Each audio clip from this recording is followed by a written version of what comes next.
And again, this will be airing at an evening time. I'm going to start the countdown.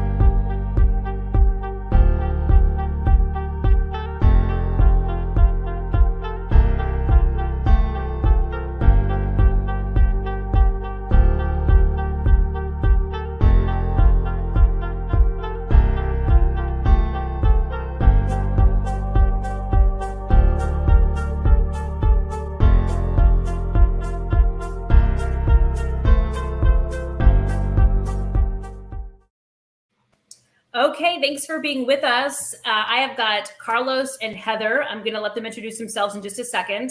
But if you're joining us, we are talking about the FAFSA, filling it out, everything you need to know. Heather and Carlos are experts. They deal with this stuff and these questions all the time.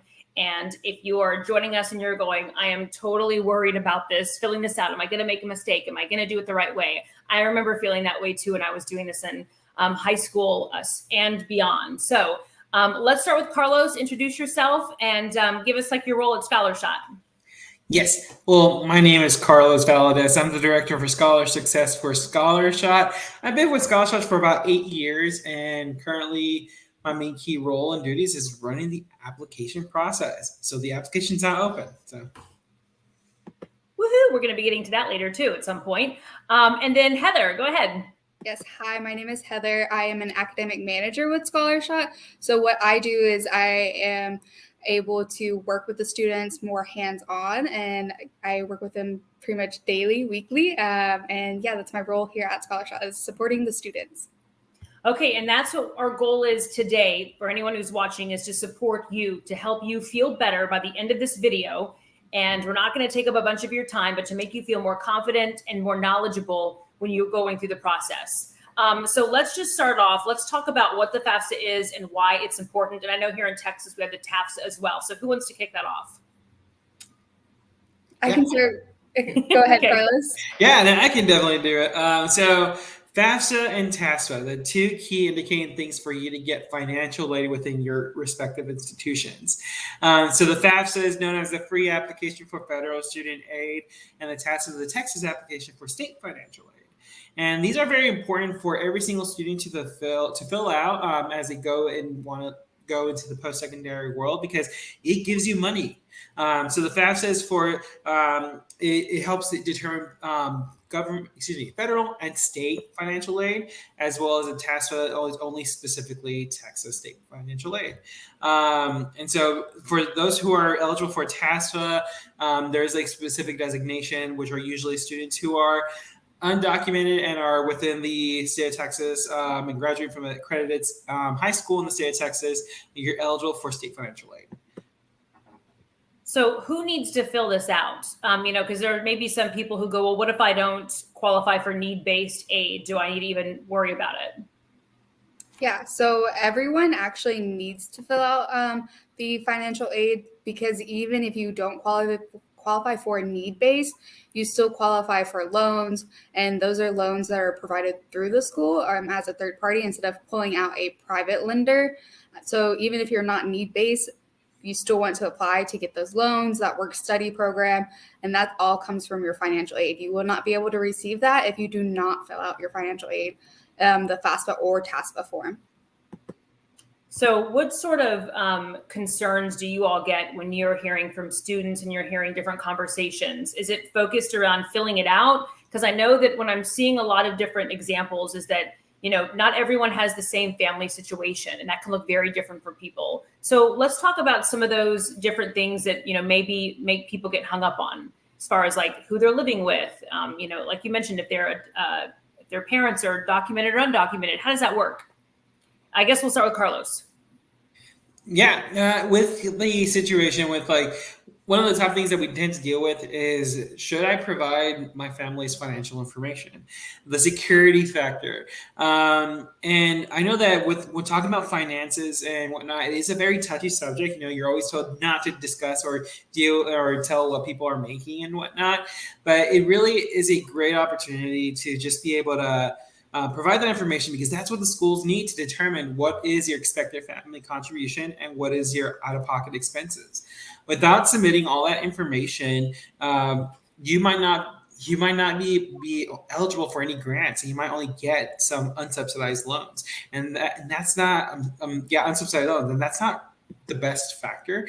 And so you just really want to make sure that you provide your parents' financial information, your financial information if you work, and try and provide that information as accurately as possible. Do not estimate, because that's going to help prevent the opportunities of you getting selected for verification.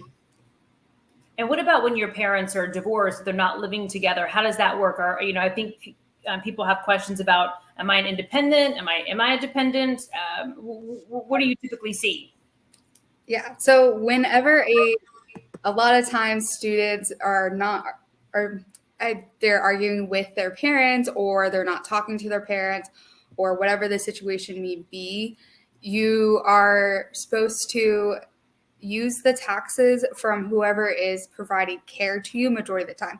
The only time you are an independent is by the school, and that is through the beginning veto, through that program, and that is classified by your school counselor, or by the state as a state ward. So that's the only time you can be an independent, even if you are not living with mom or dad.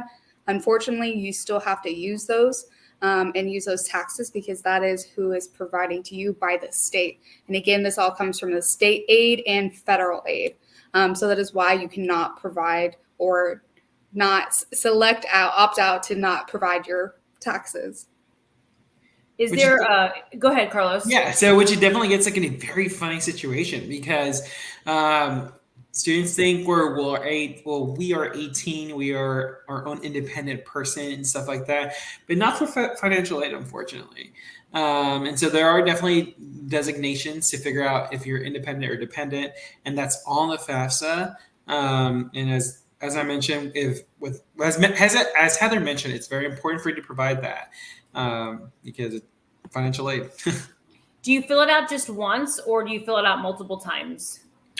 You fill it out once, but you do have to fill it out every single school year, because your finances do change, or there's different employment issues. So let's say mom or dad lost their jobs, or there was a reduction in income. So you do have to fill it out every single school year, but you only have to fill it out once.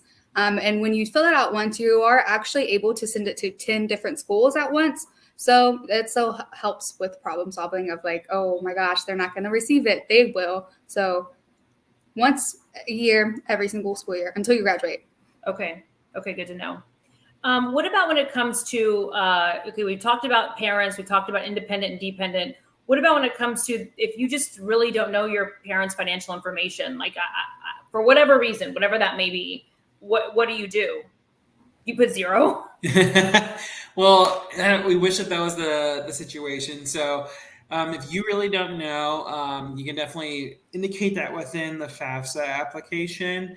And then it's important for the student to then immediately follow up with the designated school. There's a lot of reasons there's a lot of reasons why students don't have that financial information, because there's probably either issues with the family or And so really there's a process known as dependency override that schools tend to do, which is a very fancy term and stuff like that. But basically it's a way for the school to see if they can make a special exemption for you to declare you independent, so that they only have your information. And the thing is that there is a process to do that, and not a lot of schools approve that. So there is a possibility. But now if a situation where the student's not getting any information from the parents don't want to provide that, unfortunately, you will only be eligible for unsubsidized loans. And so that means that you'll be getting only loans, not grants or anything like that, and might also disqualify you for certain scholarships. And so that's where it's, once again, if you're not able to get that information, contact your school immediately once you submit it with all the information that you got, and hopefully try and see if you could do a dependency override. And try and see if you can convince your parents or any form or whoever is the one providing 50% or more of your overall daily life, if they can provide that information. Okay. Are there anything to add to that? Yeah, I was going to say, to piggyback off of that, I know sometimes our parents do not file taxes, again, for whatever reason. You do have to file your taxes from that year or those previous years in order to receive financial aid. I wish there was a way around it, but there is not. So if your parents have not filed, or that's another reason why they don't have their tax information, they will have to file their taxes. Okay. And what about when it comes to who you send it to? I know you mentioned 10 schools and then making changes to it. So let's start with the first one, talking about who you can send it to, who will receive it. How does that work? Yeah, so pretty much almost any school in the state of Texas will be able to receive it. You can send it to community colleges, junior colleges, any university, private, public or private university, even trade schools too, as well. Those are who you can send it to. It will show you, you'll be able to look it up by the school name, by the zip code or the city, and that's how you will be able to add the different schools to your list. And then once you submit it, the schools will receive it, they'll capture it, and then they'll just have it like a blank file for you. So you can send it to 10 schools total or 10 schools at one time? 10 schools, both. So 10 schools at one time, and that is the total. So let's say you apply to 20 schools. That's great. Send it to your top 10 schools, and then from there, you can go back and edit your financial aid. This is the thing. So when you go back and edit your financial aid, make sure you do click submit at the end of your edit. Just because you go in and make an edit and you've already submitted it does not mean they are going to receive the new, I guess, essentially the copy of your financial aid. So make sure when you are done editing, you submit the application. I made a graphic just for that right then. Click submit after an edit. Yes. It is very important, but students think like you don't realize that one little step is going to really work or not.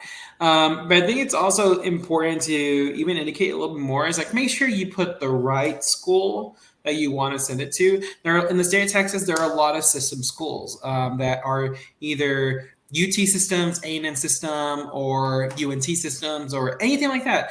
And so you might think that you put the right school or the school that you were wanting, but you probably put it at the wrong institution. So you just want to confirm that you send it to the right school, because those schools don't talk to each other. They're not going to say like, oh, we received the FAFSA application for this student, but actually they didn't apply to us. They probably went to the bigger school. And they don't do that. So you want to make sure that you select the right school. And you could definitely do that search. There's also something known as a seed code, which a lot of different CEEB codes, which are online, you could possibly look at that could prevent from sending to the wrong school. And so, yeah. That's why you can see, I mean, why people kind of get a little freaked out, because it feels like you can make a mistake. So you sort of always have to be double, triple checking. At least that's how it feels when we're talking about it. Exactly. I mean, there's a couple of other different things that specifically with financial aid is that you got to be aware about that. With financial aid, you're not going to get awarded until you're accepted. Okay. And so what tends to happen, where a lot of misconceptions with the insurance students is like, well, I'm not going to apply to said school until I find out what they're going to give me. They're not going to offer you that money until you get admitted. And once you get admitted, then when you've done your FAFSA, they put you in the line to get your financial aid package. And so the financial aid package, every single school has a specific time that they do that. A lot of schools tend to get a lot of financial aid applications that they have to filter through. So sometimes if you're not filling out the form before the priority date, you will more likely not get your award until way later. And if you wait until the last minute to do your financial aid package, let's say the summer before you start your freshman year, more than likely you're not going to get the full amount of money that you're awarded, because all money is awarded first come, first serve. So that money is not always refreshed and renewed as they pour out. Once it's all poured out, that's it. So the earlier you fill it out, the better. Yes, that is correct. And you mentioned getting finding out when you're getting your financial aid. And I know that we talked about March, April. Does it just kind of vary? Do you get a heads up, or does it just show up one day in your email? It does vary a little bit. From what we've seen overall is that different schools do award at different times. Ideally, they definitely want to give that award to those students as early as possible, because the more information that you get, the better choices you can make to figure out what is going to be your actual attending school. And that's where it's very important for those specific students that if you have not heard back from financial aid about what is your award letter and stuff like that, maybe step one is obviously going to your portal. The school's portal does have a lot of information in there, specifically when they're hopefully reviewing financial aid packages or anything like that. But it also shows you like, hey, what holds that student has to do, or what holds that student has, or what to-do list items they have to do. And you have to do those before financial aid gets to see your stuff. And so that's where the school tends to notify you if you're selected for verification, which means you have to provide additional information or anything like that. So that's step one, is really look at your portal to see what you have to do. Then step two is like, if you've done all of that and the dates has come by and gone, it's okay to advocate for yourself. Call the school, call the Office of Financial Aid of your respective institution and see like, hey, want to see what the status is. And sometimes that's all it takes for you to get your award letter, and they'll try and get that to you as soon as possible. And so you're allowed to advocate for yourself. You are allowed to do that. It's your financial aid package. It's your decision to go to college. You need to get that information. Okay, guys. Is there anything else that we need to touch on before we wrap up and mention the GAP app for everybody? I would also like to add to that, TAFSA students, you may receive it just a little bit later than your fellow peers who did submit the financial aid, the FAFSA. So just be forewarned about that. It is normal, so it is okay. Again, as Carlos said, you can reach out to your financial aid office, your portal, and then they'll help you out. So yeah, just would like to add that as a note. Yeah. Okay, great details. I feel like a lot of people's anxiety can lower a little bit. Yes, hopefully so. Exactly. Before we wrap up, I want to mention the GAP app. Carlos, I know this is something you all are talking to your students about when you go to different schools and stuff. For people who haven't heard about it before, what is it? So our GAP app, what it is, we within our organization, we have two programs. We have our Scholarship Scholar program, where the application is now opened up, so you can definitely apply now. And then we have the GAP app. The GAP app is a great tool for any single student in the state of Texas to try and see what public institution might be the best fit. So it takes their academic information as well as their financial aid information and spits out essentially a color coding system, which is similar to a stoplight, of what might be the best school for you. And so you definitely can put your preferences of what schools you're looking at, and we'll shoot and spit that back out to you and let you know this might or might not be the best fit. But then it also makes some recommendations for you to look into. And so it's really meant to give you more information as to like what schools might be the best fit. And essentially knowledge is power. So the more information you get, the better choices you can make for yourself, and then make the right choice of going to the school that is ultimately the best fit. Well, it seems to me, too, that once you fill out the GAP app and you get your schools, it helps you know where to send your FAFSA to. Exactly, yeah. It all goes together.